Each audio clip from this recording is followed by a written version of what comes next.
الحمد لله وكفى وسلام على عباده الذين اصطفى خصوصا على سيد الرسل وخاتم الأنبياء وعلى آله وأصحابه الأتقياء. أما بعد فأعوذ بالله من الشيطان الرجيم. بسم الله الرحمن الرحيم. قد سمع الله قول التي تجادلك في زوجها وتشتكي إلى الله والله يسمع تحاوركما إن الله سميع بصير. صدق الله العظيم. اللهم صل على محمد وعلى آل محمد كما صليت على إبراهيم وعلى آل إبراهيم إنك حميد مجيد. اللهم بارك على محمد وعلى آل محمد كما باركت على إبراهيم وعلى آل إبراهيم إنك حميد مجيد. انتہائی واجب الاحترام بزرگوں اور دوستوں، محترم ناظرین، گھروں میں سننے والی میری ماؤں، میری بہنوں، الحمدللہ تراویح کے اندر 28 سپارے مکمل ہو چکے ہیں، اور جو آیت کریمہ میں نے تلاوت کی ہے 28ویں پارے کی پہلی آیت، سورت کا نام سورہ مجادلہ. مجادلہ باب مفاعلہ سے ہے.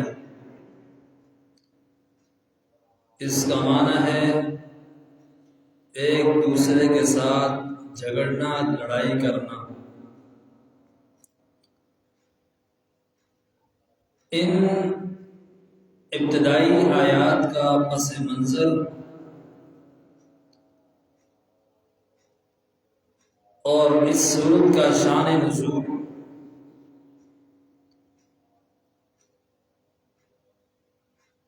اور اس سے پہلے مسئلہ زہار کی تعریف کہ زہار کسے کہتے ہیں، مسئلہ زہار کیا چیز ہے اور اس کا حکم کیا ہے.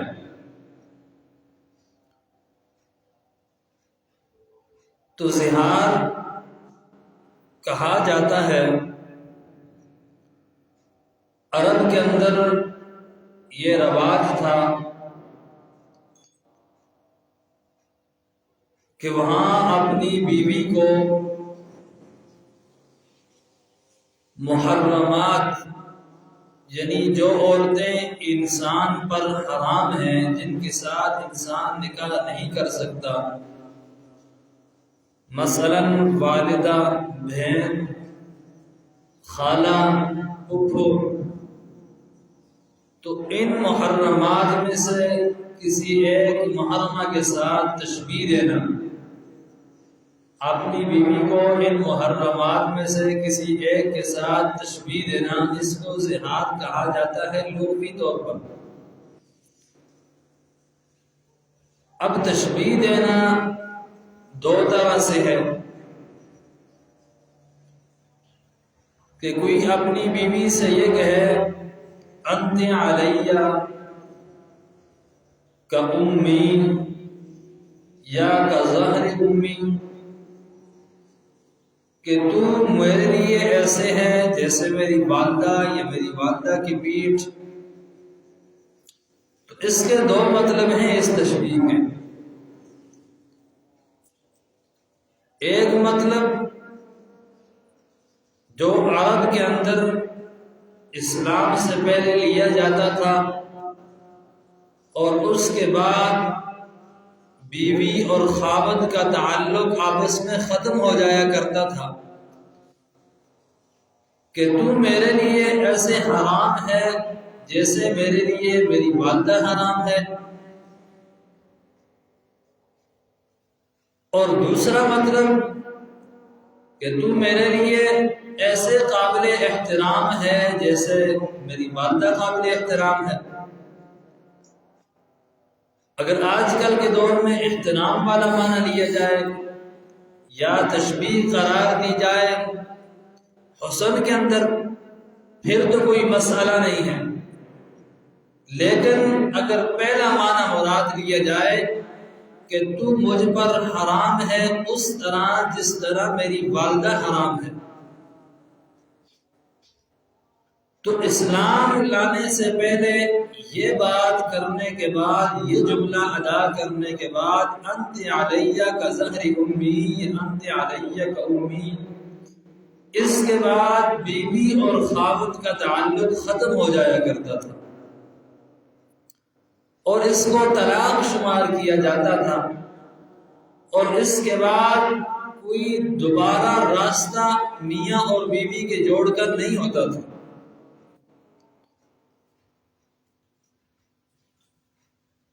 اب یہی بات پیش آئی حضرت خولہ رضی اللہ تعالی عنہا کو۔ یہ حضرت اوس بن صامت رضی اللہ تعالی عنہ کی نکاح کے اندر تھی، اور یہ بوڑھے ہو چکے تھے، اور حضرت خولہ کی ان سے اولاد بھی تھی۔ تو ایک دن انہوں نے اپنی اہلیہ سے کہا انت علیہ کا ظہر امی، کہ تم میرے لیے میری ماں کی پشت کی طرح ہو، یعنی میں نے تم کو اپنے اوپر ماں کی پشت کی طرح حرام کر لیا ہے۔ تو جب یہ کوئی جملہ اسلام لانے سے پہلے کہتا تو اس کا مطلب یہی ہوتا تھا کہ آپ مجھ پر حرام ہو چکی ہو، آئندہ کے لیے میرا اور آپ کا تعلق ختم ہو چکا ہے، ہم جدا ہو چکے ہیں، اور اس کے بعد ملاپ کا کوئی راستہ نہیں رہتا تھا۔ اب جذبات کے اندر آ کر حضرت اوس بن صامت رضی اللہ تعالی عنہ نے یہ جملہ ارشاد فرما دیا، لیکن بعد میں ان کو بھی ندامت ہوئی، اور حضرت خولہ رضی اللہ تعالی عنہ جناب نبی کریم صلی اللہ علیہ وسلم کی خدمت کے اندر حاضر ہوئی اور ارشاد فرمایا یا رسول اللہ، میرے خاوند نے یہ جملہ کہا ہے۔ تو رسول اللہ صلی اللہ علیہ وسلم نے ارشاد فرمایا کہ ابھی تک تو اس کے بارے میں کوئی نیا حکم نہیں آیا ہے، وہی پرانا حکم چلا آ رہا ہے، اور پرانا حکم یہی ہوتا تھا کہ آپ کا اور آپ کے خاوند کا تعلق ہمیشہ کے لیے ختم ہو چکا ہے۔ اب حضرت خولہ رضی اللہ تعالیٰ عنہ پریشان ہو گئی کہ میرے چھوٹے چھوٹے بچے ہیں، اگر میں اور خاوند آپس میں جدا ہو گئے تو ان بچوں کا کیا ہوگا؟ اور بار بار جناب نبی کریم صلی اللہ علیہ وسلم سے ارشاد فرماتی کہ میرے شوہر نے مجھے طلاق کا لفظ نہیں کہا ہے، پھر آپ جدائی کیوں واقعہ کر رہے ہیں؟ اس بار بار کہنے کو قرآن حکیم نے تجادلک کے لفظ سے تعبیر کیا ہے، یعنی وہ آپ سے جھگڑ رہی تھی، وہ آپ سے بحث کر رہی تھی۔ وَتَشْتَكِي إِلَى اللَّهِ، اور اس کے ساتھ ساتھ اس نے اللہ کے دربار کے اندر فریاد کرنا شروع کر دی کہ اللہ میرے چھوٹے چھوٹے بچے ہیں، اگر ہماری جدائی ہو گئی تو پھر اس کے بعد ان بچوں کا کیا ہوگا؟ جناب نبی کریم صلی اللہ علیہ وسلم نے تو جواب دے دیا کہ بھائی وہی پرانا حکم ہے، کوئی نیا حکم نہیں آیا ہے، لیکن اس کے باوجود وہ دروازے کے باہر بیٹھ گئی اور اللہ کے سامنے فریاد کرنے لگ گئی اور اللہ تبارک و تعالی نے حضرت خدا رضی اللہ تعالی عنہ کی اس فریاد کو سن لیا، اور جس طرح یہ فریاد کر رہی تھی اس واقعے کی منظر کشی کرنے کے بعد اللہ تبارک و تعالی نے قیامت تک آنے والے لوگوں کے لیے مسئلہ کو واضح کر دیا۔ اگر یہ زہار کا مسئلہ کسی اور کے ساتھ پیش آ جائے تو کیا کرنا ہے؟ تو پہلے تو زہار کی تعریف آپ کی سمجھ میں آ گئی کہ اپنی بیوی کو محرمات میں سے، یعنی جن عورتوں کے ساتھ آپ کا نکاح کرنا حرام ہے ان میں سے کسی کے ساتھ تشبیہ دینا، حرمت کے اندر، عزت احترام کے اندر نہیں، حرمت کے اندر تشبیہ دینا، اس کے بعد بیوی حرام ہو جاتی ہے۔ اور اس کو حلال کرنے کا طریقہ اسلام سے پہلے تو کوئی نہیں تھا، لیکن حضرت خولہ رضی اللہ تعالی عنہ کی فریاد پر اللہ تبارک و تعالی نے یہ حکم نازل فرمایا کہ جو اپنی بیویوں سے زہار کر لیتے ہیں، اس طرح کے الفاظ ادا کر لیتے ہیں، تو اس کے بعد اگر رجوع کرنا چاہیں واپس اپنی بیویوں کی طرف تو پھر اس کا طریقہ یہ ہے کہ پھر کفارہ ادا کریں۔ اور کفارہ بیان کر دیا کہ سب سے پہلے ایک غلام کو آزاد کیا جائے، اور یہ غلام آزاد کرنا، اس سے پہلے آپ بیوی کے پاس جا نہیں سکتے، بوس و کنار جمع کچھ بھی نہیں کر سکتے، تو فرمایا کہ سب سے پہلے تو آپ غلام آزاد کرو۔ آج کل کے دور کے اندر تو غلاموں کا وجود ہی نہیں ہے، اور اس وقت کے اعتبار سے بتایا کہ اگر کسی کو غلام نہ ملے تو پھر وہ 2 مہینے لگاتار روزے رکھے، 2 مہینے لگاتار روزے رکھے، کوئی اس کے اندر وقفہ نہ ہو۔ اور یہ کام بھی کرنا ہے آپ نے بیوی کے پاس جانے سے پہلے۔ اور تیسرا بتایا کہ اگر کسی کو 2 مہینے لگاتار روزہ رکھنے کی طاقت نہیں ہے، بڑھاپے کی وجہ سے، بیماری کی وجہ سے، تو پھر وہ 60 مسکینوں کو کھانا کھلائے، اکٹھا 60 مسکینوں کو کھانا کھلائے، یا ایک مسکین کو 60 دن تک کھانا کھلائے۔ یہ اس کا کفارہ ہے۔ جب کفارہ ادا کر دے اس کے بعد اپنی بیوی کی پاس جا سکتا ہے۔ اس پورے واقعے کو اللہ تبارک و تعالی نے یہاں قرآن حکیم کے اندر ذکر کیا، اور زہار کی تعریف کو بھی ذکر کرنے کے بعد اس کے کفارہ کو بیان کیا۔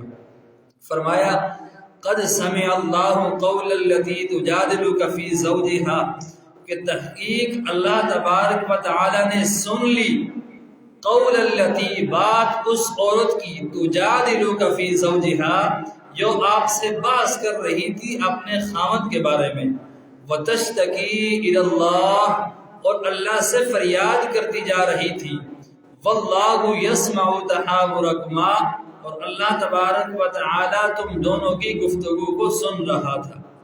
ان اللہ سمیع بصیر، یقیناً اللہ سب کچھ سننے دیکھنے والا ہے۔ الذین یظاہرون منکم من نسائہم ما ہن امہاتہم، تم میں سے جو لوگ اپنی بیویوں سے زہار کرتے ہیں، ما ہن امہاتہم، وہ بیویاں ان کے مائیں نہیں ہو جاتی۔ اس زہار کرنے سے بیوی ماں نہیں بن جاتی۔